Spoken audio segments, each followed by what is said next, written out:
This is a podcast about both having autism and living with someone who has autism. My mom is Sonya, and I'm Josh, and this is Josh Has Autism. Hey everybody! Welcome to Josh Has Autism. Hello. Okay, Josh, you know what? Today I want to, I'm getting right into it, because... You say that every time. I know, but sometimes, like, lately it's been kind of difficult for you to stick with me. Okay. And there's been a lot going on, I think, since ABA started, and it's been kind of overwhelming, right? Yeah. And so we're trying to make some adjustments with your schedule, Mm-hmm. so you have less things each day happening. Yeah, and I appreciate that. Yeah, sometimes it's all it takes, right? Yeah. Is to lessen the commitments that you have in a day, and so because you need your downtime. Yeah. It's kind of like you go off into your Josh shack and get recharged. I still dislike that name. Oh, then come up with something better. I'm probably not going to. Okay. There's something that I want to talk to you about that I don't think we've ever talked about before. A lot of times in your life, I ask you how you feel about something. Mm-hmm. So you have the emotions of it and the way that your body feels. So, as an example, you've described shutting down is actually... Overstimulation. Yes, because shutting down means that, no, you just don't have any left. What it actually means is that it's just too much. Yeah, too much. So you need time away. Yeah. It's like overclocking a computer. It gets overheated and can't function right. Okay. Yeah. So we talk a lot about that kind of stuff. Yeah. Like how you feel in your body when you feel stressed and anxiety. Let's just say there's too much going on in a room. You've described that it makes you feel like you're getting pulled apart. Yeah. Very, very uncomfortable physically. So you just want to leave. You need to leave that situation.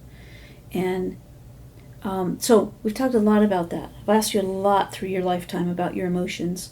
If you can describe them to me in order for me to better understand what you need. Yeah. Because I can understand you better if I know what's going on in there. Because I can look at you and see sometimes, when you're not feeling well, but other times I need you to verbalize that. Right. And I'm very fortunate that you can. So, so that's pretty cool. But there's this other thing that I thought that I've never asked you before.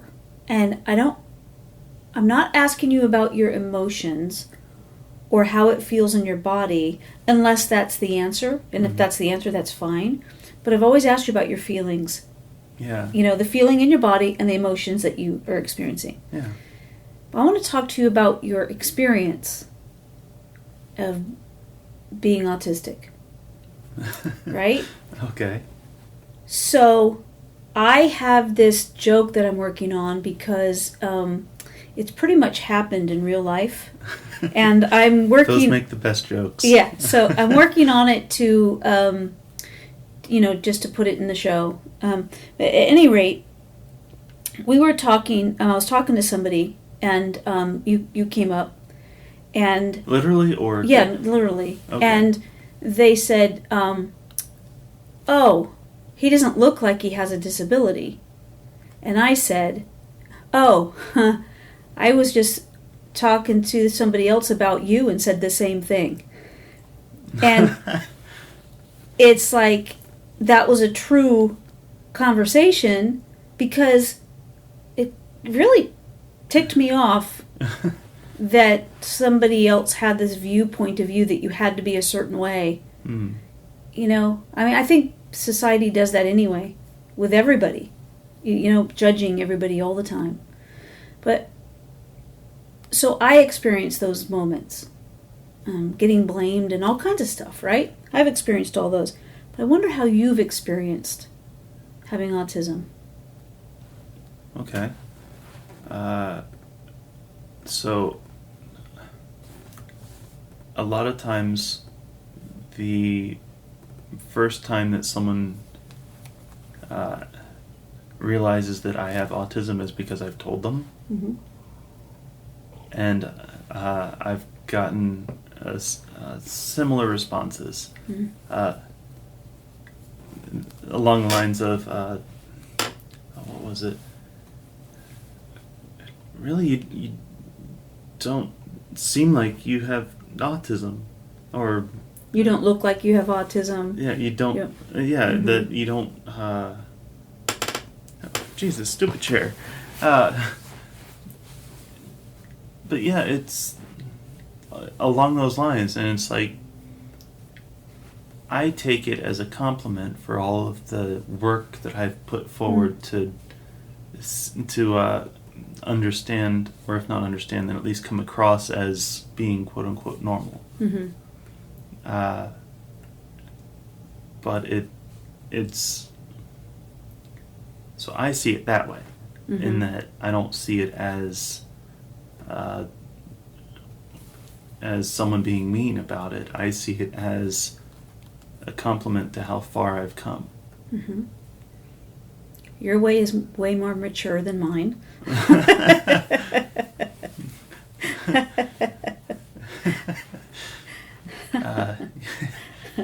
Yeah, I agree. Yeah, it's true. I didn't mean to say that whenever you're taking a sip of a drink. Yeah, that's okay. It depends on who I'm talking to. Yeah. And it depends on how they say it. Yeah, yeah. Because it really does. Look, in the first place, when I do talk about you and us in my stand-up. Yeah. But I didn't do that for a long time because I was not willing to bring you up to a crowd of people, because while I am not a violent person whatsoever, Mm-hmm. I thought that I could possibly, had somebody said something negative about you... Gone mama bear. Yeah. Yeah. Maybe punch someone in the throat. And, I say that jokingly, right? But it feels that intense for me. Yeah. I am the mama bear. Yeah. And I will protect you at all costs. And for me to bring you up in conversation, I had to be ready to deal with what comes with that. And for a long time, I wasn't ready to share you. We've done this podcast, Yeah. People know you through this podcast. And in the podcast, I'm kind of like, I'm like a backup singer, right? Like, this is about you.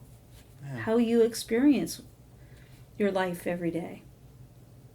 But, the ups and downs. Yeah. But if I'm out there doing a show and I bring you up, I had to grow into a place where I was ready to handle that if somebody was not kind about you. Right. And if they don't even know you, but there are people that are not decent. Right. So, now I have a better handle on it, and and I don't feel like, I can't bring you up, I'll punch him in the throat, because I've grown through that, so Right. I'm better able to handle it. So this is And it was never a thing about being ashamed of me or anything like never, that. No. never. Yeah, I know that. Never. I want, and even now, it's always. I would never say anything negative about you. On stage. On stage. Yeah, in the house all the time. Right. On stage, I never say anything negative about you because I don't feel that. Right. And I don't believe that. What I do is make fun of myself at my failings when it comes to you and the things that are very obvious and you point out on a regular basis. So it's just kind of, yeah. And besides that, people don't want to hear how I've done things perfectly, because that first of all, that's not true. But second of all, how does that help anybody? Right. Right.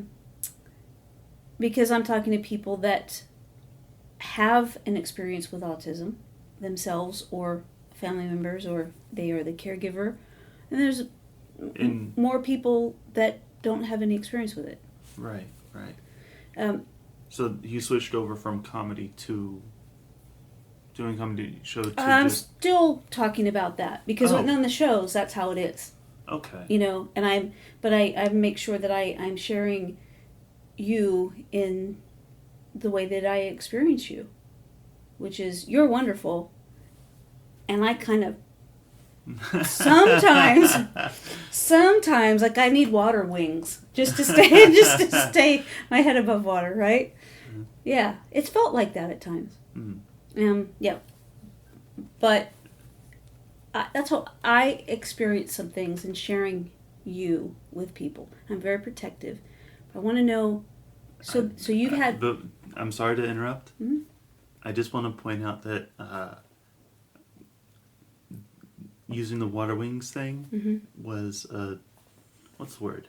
Not a euphemism. What is it called? Metaphor. Yeah, Mm-hmm. that it's something that I've heard often enough. Well, not necessarily that one, but that it's one of those things where I had to learn how it was used, and I understood it right so away. you just got that, yeah. Very good. And so I just wanted to point that out that it takes work to get to that point, but I'm there. But I am There. most of the time. Yeah. Yeah, it's pretty awesome. So the reason I explain that to you is because I face people that don't understand autism all the time now as well. And I have my own way of dealing with that. But I was wondering how you experience it every day. I didn't know if that was a fair question or not, really, because this is who you are. Right. So you don't know any other way to experience life. Right.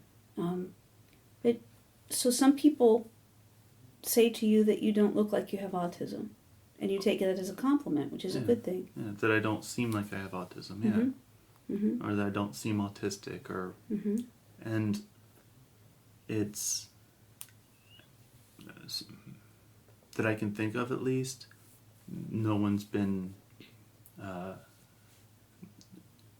mean about that or anything like that. They've all been understanding and everything like that. And yes, they're surprised, but at the same time, there's a lot of little... I've been told that there's also a lot of little things that once I say that to them, it clicks. That does make sense. And so it's really... it's for them, it's like an aha moment that I get to see. Oh, yeah. Yeah. Yeah. And do you ever think about whether you should or should not tell somebody that you have autism? No. You're just comfortable with that because that's who you are. Yeah. Yeah. I mean, it helps me to explain some differences that they may notice, and it also it helps me explain myself a little bit better, but it also gives them a point of reference that they can either look up later or whatever, and so it helps bridge any gap that of understanding that there may be. And it's helpful in that regard. It's not, how can I say it? Letting someone know that I have autism, it helps to show a template, I guess, in that, insofar as there are characteristics of autism that not all of them fit me, and that's okay, but it gives in the broad range of knowledge can point out little things that I may not notice or I may not be able to tell other people. Like in the moment. Yeah. Because you're just living your life and experiencing it the way you are. Yeah. And you don't think, oh, somebody else needs an explanation. Yeah. And so, because there's everyday things that I don't think about, that quote unquote normal people don't think about whenever they go through their day, that they do things that if you called them on it, they'd be surprised about it. That you notice what they do, or like that you little, point something out in the experience or environment. I'm saying that everyone has little quirks or idiosyncrasies or whatever, that if they're pointed out to said person who's performing them, they wouldn't even realize that they were doing it. So the other day we had a TV on, and RJ was sitting in the living room, and I was there, and your dad was there, but he wasn't really watching. But the remote was near him, Mm-hmm. and the broadcaster, just probably a lovely person, Mm-hmm. but every time she would say something, you could hear her breath in really loud. So it would be like this: "How are you doing?" Like, like, what's going on today? Breathing in like that. And I'm like, I can't stand it. And RJ said, "What?" And you don't hear that? And he's like, "No." And then he watched it, like, "Oh my gosh, there it is." Yeah. And then he said, it's just like a minute went by. He goes, "Oh, please change the channel. I can't take it anymore." Now I can't stop hearing it. Yeah. Yes. Right. Yeah. So I know what you're talking about. Yeah. And so for someone to have a template kind of thing, it can point out a lot of those little idiosyncrasies or what have you, Mm-hmm. and have an explanation, somewhat of an explanation for it. That You have a very positive viewpoint of yourself these days. mm-hmm. And I think that that's so helpful in order for you to just be comfortable with everything that you are, and that allows for you to be so comfortable in sharing with people, because from what I understand, not everybody that has autism wants to share that they have autism. Right. And I would think that that's very reasonable as you being comfortable with it, depending on their experience with it thus far. Right. And I have met and I know a lot of people who are like that, Mm-hmm. who won't, for lack of a better term, advertise it. Yeah. Okay. And because they don't advertise it, I am questioning, are they or aren't they? And if I do ask them, I try and take them into consideration for that. So I don't ask them in public or anything like that. Mm-hmm. And I keep it to myself if they tell me if they are, which more than often I'm correct, but yeah, I think that makes sense, because you recognize what you know. Yeah. Yeah. And so there's a lot of people that I've met that it turns out are on the autism spectrum, don't really talk about it out in public. Mm-hmm. They don't advertise it or anything like that. It's like they deal with it silently, I guess. Mm-hmm. Have you ever talked to anybody about it? About why they don't say it? Yeah, actually. And for the most part, it's because of prior backlash, prior experience. Yeah. that they don't want to go through or go through again. Do you remember any of those experiences that they've shared with you? I don't pry on that part. Mm-hmm.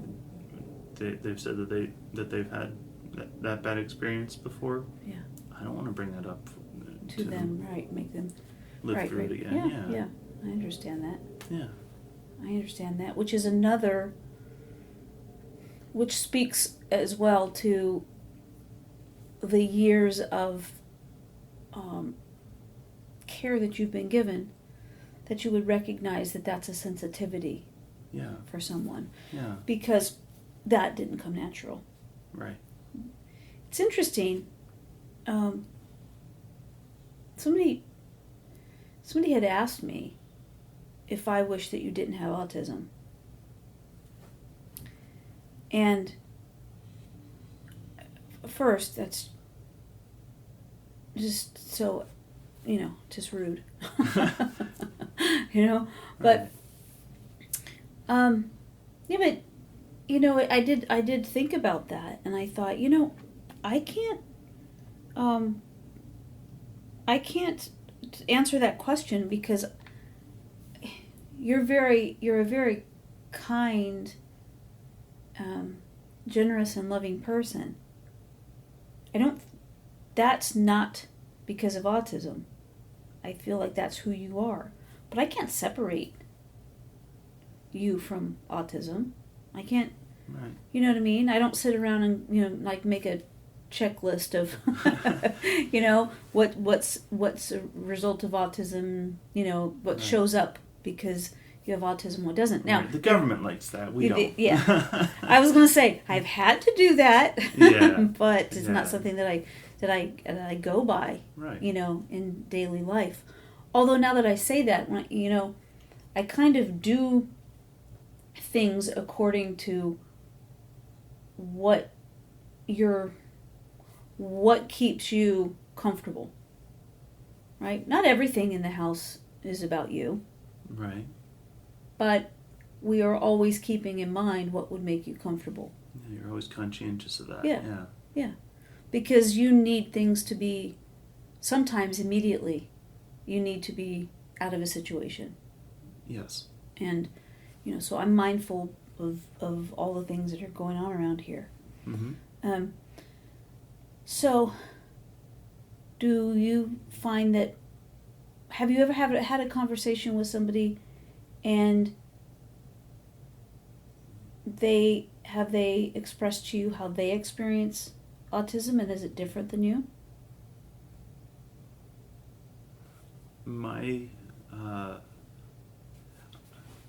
I've asked similar questions, and every single time I've gotten the similar response of, I don't know, I just have it. Right. Because most people that are on the spectrum don't think about it that deeply. We have it, we accept it, we move on. Mm-hmm. We deal with it every day, and I say deal with it because it's the best term to go with, but it's not accurate because it's all we know. We don't know truly how, I've been saying this a lot, quote unquote normal people think. Mm-hmm. So we don't know what the real difference is. Yeah. And so we don't pay attention to that kind of stuff, generally speaking. Yeah. So in my experience, I'm a bit of an oddity, I guess, in that I do look into that kind of stuff personally to try and help everyone understand. Mm-hmm. Understand what? Autism, I guess. Your autism. Yeah. But not just for me, though, but as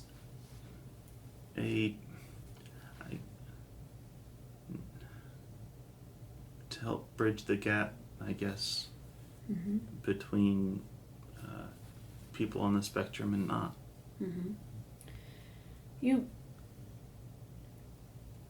There are a lot of things in our society that you think are just ridiculous.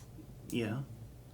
And so you experience, everybody experiences, things differently. Mm-hmm.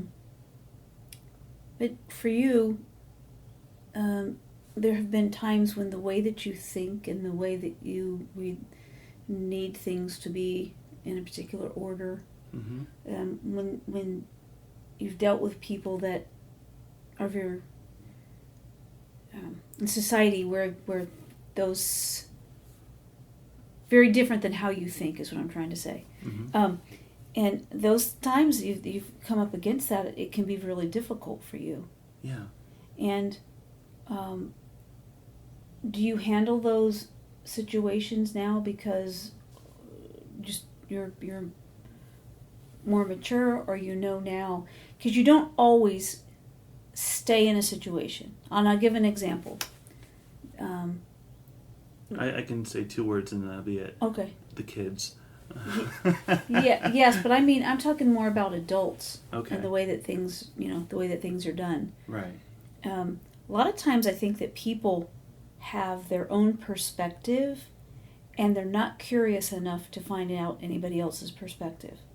And so when somebody goes through life feeling like what they think and they feel is accurate, without taking without the curiosity to find what other people are experiencing and how they're experiencing it and how they're processing, I think the world gets smaller. You know what I mean? Because somebody that just thinks like, oh, I'm right, I've got this, You're telling the autistic young man, hey, I'm right. Or the thought process of, hey, I'm right. Yeah. I get where you're going, but I'm sorry. Yeah. I just found that humorous. Yeah. So if... what was I saying? If someone focuses on the I'm right perspective without checking what other people think. Well, yes, first of all, it would be a kinder place to live. If people did check? Yes. Yeah. I mean, if people had... Respect. Exactly. Yeah. And leave room for people to behave differently than they do. How to interpret something differently than they do. Right. And that goes anywhere from, politics down to, having to share an easel, in kindergarten. Yeah. And it's what I've learned and what I believe is that if you don't share a view that matches with someone else, that's okay. Mm-hmm. Accept that they have their own viewpoint of things. But even if you don't share it, accept that they have their own view, Mm-hmm. and move on. Mm-hmm. It's a, kind of a simplistic point of view, Yeah. I guess. If I have a different point of view from you, I'm not going to shove it down your throat to try and prove my point or to try and change yours. Anymore, yes. Yeah. Yes. That comes from a bit of maturity and... Yeah. I would say that probably changed about 5 years ago, roughly. That you were really able to see a different point of view. Because Okay. growing up, you couldn't. And when I say that somebody needs to be open to other people's viewpoints, of course I'm talking about, and in this conversation, talking about the people that you communicate with. Yeah.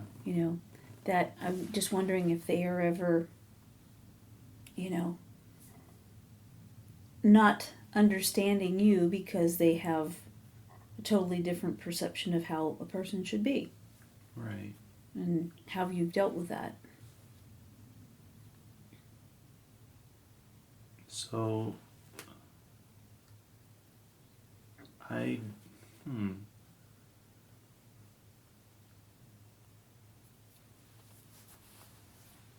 You one time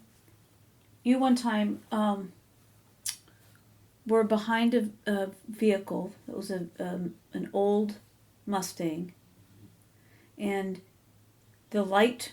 I was in front of Oh, you were in front of them. Sorry, and I don't know why you backed up. because there had been an accident. The light was crossing over a highway. Mm-hmm. The light was for both the highway and the side street I was on. Mm-hmm.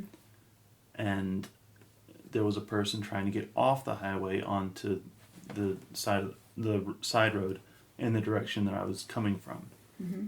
There had been an accident on that one lane beside me, and there wasn't enough room for them to get by. But if I backed up just a little bit, they would have been able to get by. And I had looked in my rearview mirrors and didn't see anyone behind me. So I backed up, and I backed up into a completely original 1967 mint green Ford Mustang. Mm-hmm. Okay. So, yeah. And initially, there was a lot of upset. Yes. There were people with raised voices, and police came, and you were very uncomfortable with the situation. First of all, you saw what you did, Mm-hmm. and that feeling of doing something that's making a mistake, because this was a while ago before you could really handle things well. Right. It was also the first time that you guys were not immediately available. Mm-hmm. And yes, and so we did this by phone. Yes. Yes, because we were just that far enough away to not be able to get to you. Because it was funny, we had people in place to be there for you at home. Yeah. You know what? We had planned for everything Yeah. except that. Yeah. So initially, other people were very emotional and upset and were very loud. Yes. And then Dad got on the phone with a police officer. Yes. And he told the police officer that you have autism. And not only did the police officer understand how to communicate with you then, but the person in the Mustang calmed down and stopped being so upset. Yeah. And it ended up that experience for you was one where, I mean, how weird is this? The guy in the Mustang never even contacted the insurance company. Wow. Yeah. He didn't do anything. But we could tell on the phone, it was like this, that fast. Once they heard that you have autism, everybody involved, it was pretty amazing. Everybody involved just calmed down. Yeah. And so you then could communicate. Not well, because it was still Yes. traumatic, but yes. Mm-hmm. And so I think of that situation and how it was helpful for them to know that you have autism. Yeah. Because I don't know how, but it calmed everybody down. Yeah. You know, Yeah. I still don't know how that had such a deep effect on them. Yeah. But it changed immediately. Yeah. But you deal with a lot of people that don't change their demands. Yeah. And so you talk an awful lot about work. Do you ever experience patrons that are not very mindful of the rules of a library and Yes, to a degree. it's never been to the point where I'm the only one handling it, Mm-hmm. because there's always someone else I can go to either handle it themselves or help me with what's going on. Mm-hmm. And with that said, it's not working at the library that I am. I've not really dealt with belligerent patrons or anything like that. And even if I would have to, I'm not the one that they would be talking to. Right. And Right. at least not in my position. Right. And really, when I think about it, if you're a belligerent person, do you really go to a library? You'd be surprised. Yeah. I mean, you would have to whisper your aggression. Yeah. And you'd be surprised as well as to how loud a library can be. Now, traditional libraries, Mm-hmm. they don't have DVDs that they allow people to borrow like books. Yeah. They don't have CDs. They don't have kids things going on for the kids section. Mm-hmm. But ours does. Mm. For all of those. Mm-hmm. And so, especially when it's a kids event thing, Yeah. like let's say it's one of the times where the youth services thing section of the library Mm-hmm. has a book reading thing for the kids. Mm-hmm. That can get pretty loud. Yeah, I bet. I mean, when I take the kids to the library, Mm-hmm. they're louder than you're supposed to be. Yeah. Can I tell you a library joke? Sure. Okay. A lady walks up to the counter and says, "I'd like a cheeseburger, fries, and a Coke." And the person behind the counter says, "Ma'am, this is a library." She goes, "Oh, I'd like a cheeseburger, fries, and a Coke." That's it. Get it? I get it. You don't think it's funny? No? I see. I think it's cute. It's humorous. Yeah, I think it's cute. Yeah. I didn't write it, so it doesn't hurt my feelings that you didn't like it. So anyways, I thought it was funny. So you're saying basically that you've gotten to a point with maturity and a whole bunch of opportunities to practice how to do things, that you're able to make adjustments now for the most part. Sometimes you can't, and when you can't, you just try to remove yourself from the situation. Right. And that's not to mean that it's a foolproof thing, because some days are just not as good as others. Mm-hmm.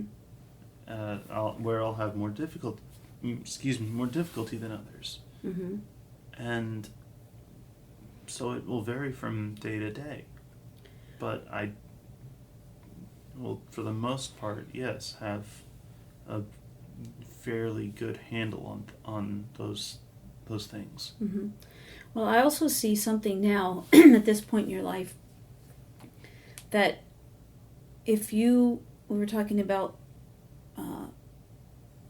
things that you're doing or events or appointments. Really, you do best if you have a couple of days a week with nothing on the schedule. And then the other days, if you work, you don't want anything else other than work. Right. And then the days that you have off, you would maybe have one thing scheduled, two at the most, but that's the most you can have. Right. Because if you have more than two, it's too much. Yes, and so there's no downtime. Because even I've said this before, that even a lot of the fun things that I do are mentally taxing. as if I was at work or whatever. It's just as mentally taxing, even if it is fun for me. Mm-hmm. And so that's not true downtime to me. Right. Yeah. Right. So the fun. Right. Say that again. So something I may do that's fun can be just as mentally draining as, say, going to work or going to school. Mm-hmm. And so having a downtime I don't consider those fun things I do to be downtime, because it's still mentally draining. So for you and your friends and my friends that I know that also have autism, this is something that all of you have in common, is that your downtime is your own space with your own stuff with nobody else around. Right. No other real interactions. Right. Right. Whether that be video games, reading, whatever. Yeah. Not multiplayer online games. That's still mentally taxing. Right. But yeah. Mm-hmm. I mean, even for me, D&D, Mm-hmm. I love playing D&D. It's a mentally draining activity. Mm-hmm. And so it's not downtime to me. It's fun, Mm-hmm. absolutely, Mm-hmm. but it's not downtime. Right. Right. And the other day, you had done a couple of things already, and when it came time to get ready to go to D&D, you said, I can't do it. Right. I'm wiped out. I can't do it. Right. And so that's something that I think people don't understand, that don't have that experience, that it's not, you might be able to do something, but unless you've had the time before that something that you're supposed to do, Right. you have to have that downtime, and you have, in order for you to be successful Beyond that. at that thing. Yeah. Right. And so if it's coming up and it's something you really want to do, even if it's preceded by other things that you wanted to do, Right. you might not be able to do them all because you have to separate yourself from others and just have your own time to downtime. Like I call it, to recharge. Yeah. And that's a good way of putting it. I've heard some people, was it spoon theory or something like that? Mm-hmm. Yeah. Is what some people call it. I've heard different things like that, where you only have so many spoons to do things during the day. Mm-hmm. Yeah. And you and I have talked about that before. Yeah, we've done a podcast on that, I believe. Yeah. Mm-hmm. But you don't use that terminology, but you're aware of your energy. Yeah. But you don't even call it that. Right. You just regulate yourself. And if you start feeling out of sorts or overwhelmed, or like you're, I'm doing this in quotes, shutting down, you will... You don't separate that. That's a must. Like you just follow that. You know what you need, and that's what you do. Right. And to go along with the overheating computers analogy, having downtime, doing anything mentally taxing, or what have you, like going to work or going to school or doing D&D for me. Those are all things that can, going to the analogy, overclock the computer and make it overheat. Mm-hmm. And so having the time to be by myself, to read or what have you, the downtime is the sleep mode or whatever on a computer, allowing it to cool down again. And so that it's okay to still use. So my original question was about not necessarily how you feel or your emotions, but how you experience autism. And explain what you experience that lets you know that you are going to call something off that's been planned, or when you need to go for your downtime in order to be successful at the next event or experience. So you're... What is that experience that lets you know that, no, I need to... Okay. Because what you're doing is you're regulating yourself. Yeah. Which is something that most people don't do. Right. Which is one more thing that I say, that when you look at me with that look, and you've said these words, you look at me and go, and I have the disability? Yeah. It's so true. This is Yeah. one thing that you do far better than I do. So what do you do? How do you... It was you asked the question and you kept Sorry. going. Okay, so I'm asking you, in that regard, going back to the original question of how do you experience having autism, what is that like for you to be able to know what you need? Okay. So, with me, I know that that having...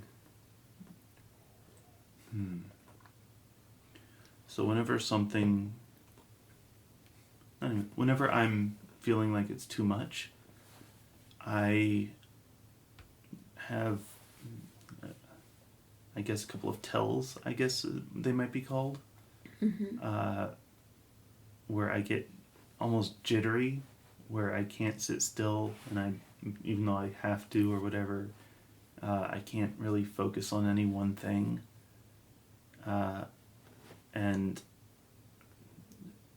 those two are really noticeable ones, where if that occurs, I know that I need to it's happened at work before where I can't focus on what I'm doing because I'm just not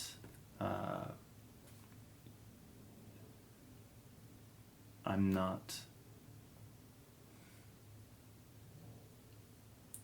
quite okay. And in those cases, I do one of two things. One, I try and remove myself from that situation, to try and either go on a quick break, to get a drink of water or something, to try and not psych myself up, but that kind of... Well, to find your balance again. Yeah. Or, and whenever I'm at work, if I can't do something like that, I try and do something kind of mindless. Like, for me, where it's such a routine that I don't have to think about what I'm doing, I just do it. And so in times like that, I try and I ask some of my coworkers, I need to do something that I just need to step away from this. Is there something I can do for you guys right now? And that's interesting. Do they know why you're asking? I don't recall if I've actually explained that to them or not. But it's been helpful. Yeah. Good. And because usually if they do have something like that I can do, it helps me to focus on that rather than be all over the place, not being able to focus on something, on any one thing. Yeah. And it doesn't always work. And I'll say that right now, it doesn't always work, but it can push off that feeling for a while and allow me to at least get through work until I'm off. A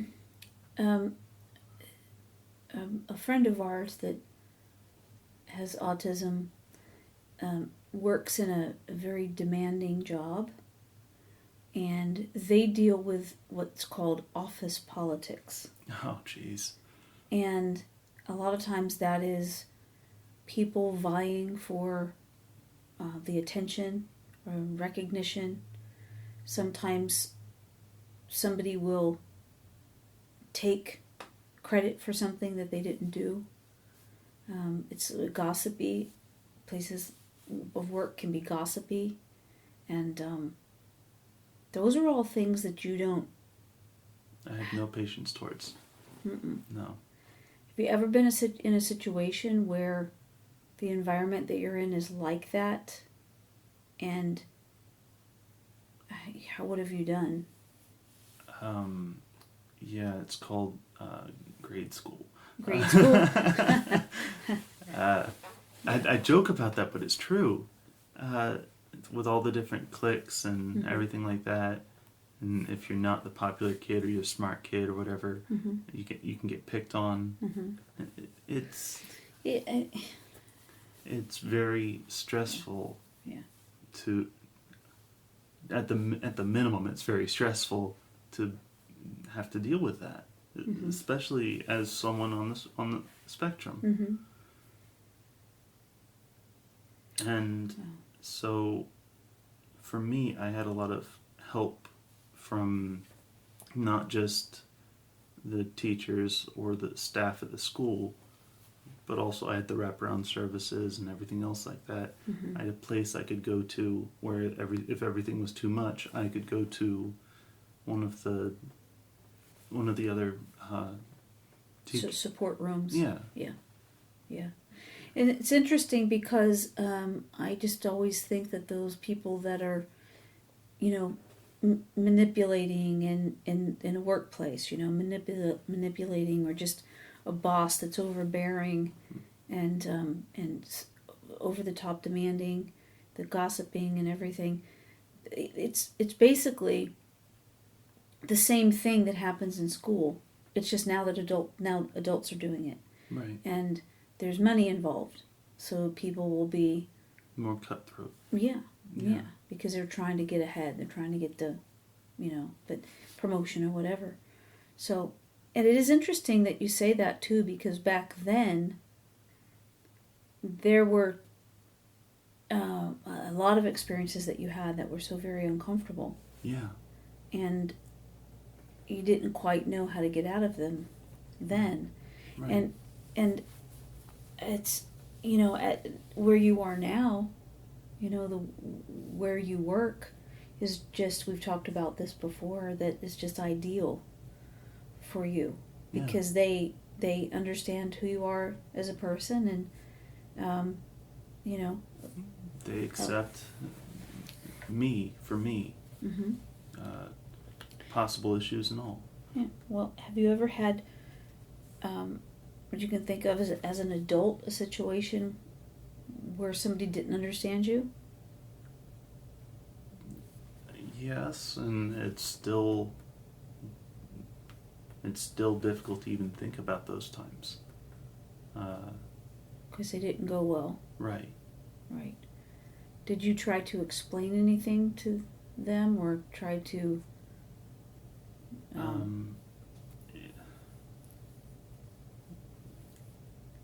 Yes, and it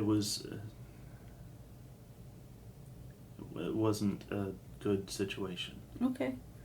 Okay. What I think about sometimes is that people that you're calling normal, I guess it's been, now neurotypical. All right. So I know you're giving me a look, shaking your head. Right. But, it's so much about, look at me. I'm better than you. I'm not everybody, but everybody's Right. trying to make their way and wants credit for, it's important for people to feel good about what they've done. So I'm making it sound like all people without autism are awful. That's not what I mean. But they're autism deficient. Yeah. Yes. So, yes, that's funny. Now we need that on a t-shirt. You know that. Yeah, we do. Yeah, we do.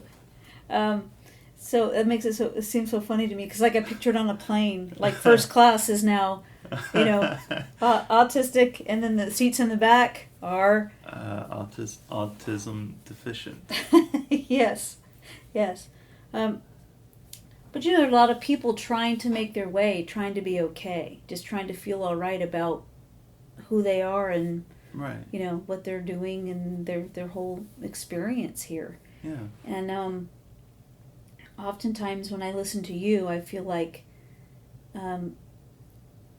you have, with all of the supports that you've had in your life, you really have a better handle on those things than a lot of people that I know. And, myself sometimes, right? I'm not, it can be difficult.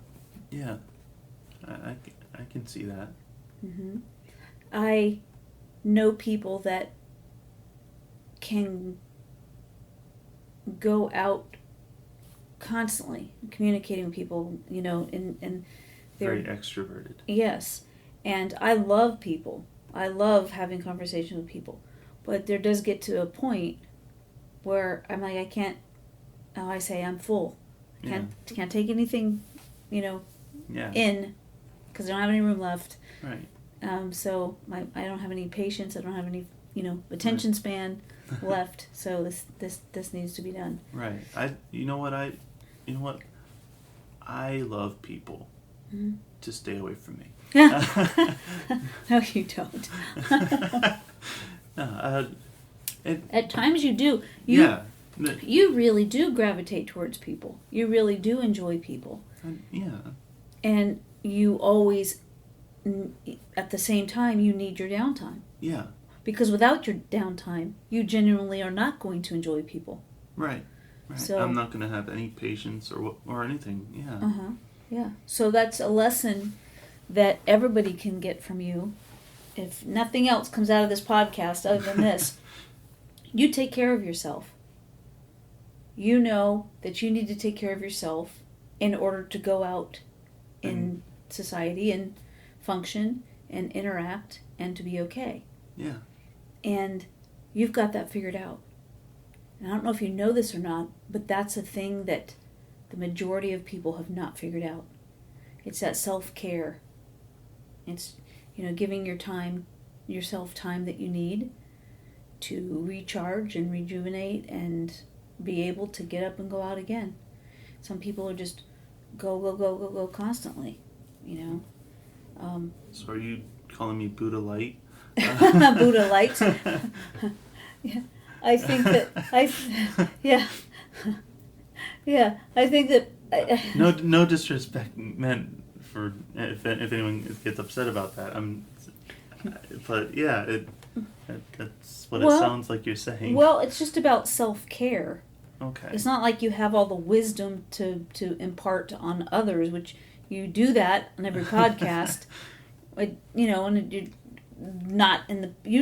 Let me say this. You talk to me more during the podcast sometimes than you do for days. Right? Yeah. And so, yes, it's a different... You gear up and you're ready for the podcast and you share this wisdom and it's wonderful. When you're done with it, you hit the button, click, you're like, you're gone. You're going to your space. I'm not going to hear from you for hours. Yeah. Because it wipes you out. Yeah. And you make yourself very available. And I think about this a lot of times, the podcast, and that's a lot of times when you leave, you're on. Like you're, I quote, on that and available. And what you do when you come home is like just let it go and you go and take care of yourself. And what my point is that is a very hard lesson sometimes for people to learn, because people call it like they might think of it as, if I'm just sitting around, I'm being lazy. Well, they're not understanding that it's not being lazy. making sure I can become available again. Yeah, yeah. And it is taking care of yourself, mind, body, and soul. And the downtime, you might not know that's what you're doing, but the downtime, for anybody that's healthy. Yeah. That's why one of the things that is different than you, but my downtime is walking the dog. And I really enjoy that. If and, she'd walk with you. Oh, by the way, yes. I've always walked Oliver and Einstein, and now I walk Bella Bean. Yeah. So we got this puppy Lucy, and she is a different breed, and she's like, this is going to be great. She can walk further because she's going to have longer legs. She already has right? longer legs. Yes, yeah. And so, right, yeah, absolutely. That, and so she's going to be great to walk with. Guess what she won't do? She will not walk with me. I have to bribe her with treats just to go a few feet, then she'll stop, and I have to bribe her again to go a few more feet. Yeah. But we took her out on a dirt trail, right by the lake, yesterday, and she likes it out there. And I love it out there. The only thing I don't like is that when we got back, she had a tick on her. Yeah. So it was just crawling on her fur, so it was easy to, see it and take it off. But, so that's my downtime. So when your dad says, you're going for a walk? I'll go with you. I'm like, nope. Nope. Yeah. Because that's my time away. Yeah. No phones, I'm not listening to music. Right. I'm not listening to... You're centering yourself, basically. Yeah. Absolutely. Cool. So that's my time to recharge. And so I get that your space is not just the things around you there, but it is your space to just let it all out. And like you say, it's you're recentering. Yeah. Is there anything else you want to talk about about how you experience life and people? So, it's... I know that for me personally, I see things differently compared to most others. It did take me a long time to realize that. And it's not a bad thing. It is what it is.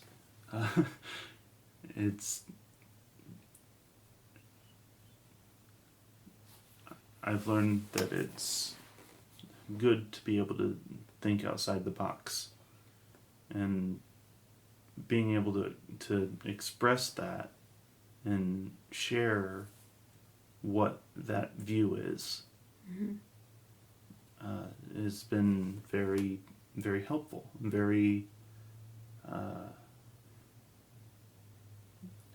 nice. Yeah, I would think it's a relief to be able to put words to how you feel. Yeah, which on the flip side, it's very frustrating and everything whenever I can't. Yes. Yeah, and so having the words to say and knowing what words to say that you're wanting to say is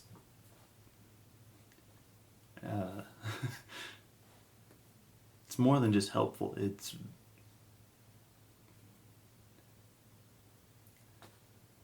peaceful. It's fulfilling. It's I can't find the words. So.